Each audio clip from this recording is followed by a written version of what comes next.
Asante. Kwa majina yako unaitwa nani? Naitwa Lightness Malia. Ni kweli wewe ndio mama mzazi wa binti aliyepata ajali? Ndio. Binti anaitwa nani? Anaitwa Diana Jimmy Kinabo. Tulipata habari kidogo kuwa ilikuwa ni majira ya saa 2 usiku tukio lilivyotokea.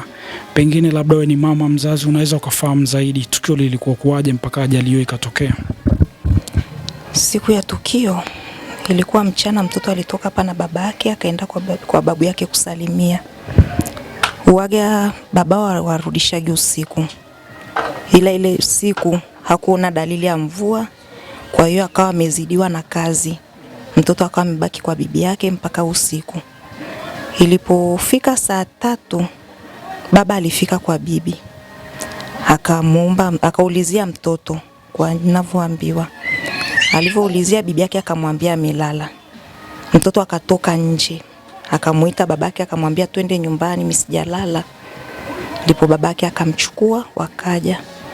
Walivyokuja wakafika maeneo ya Mferegini, ndio pale ambapo pikipiki nahisi kama ilikanyaga kitu ikadondoka. Ilipodondoka ndo mtoto akadondokea Mferegini, ndo akazombwa na mafuriko. Ndio. Kwa mjukuu wangu ambaye amepotea kwenye maji. Mjukuu nilimwacha hapa nyumbani, alikuja huwa anakuja kunitembelea hapa nyumbani kila siku. Mchana pika jioni babaka anamchukua anampeleka nyumbani. Siku nikaa naye hapa mpaka saa 10 mimi kaondoka, kuna mahali kwa nimeitwa.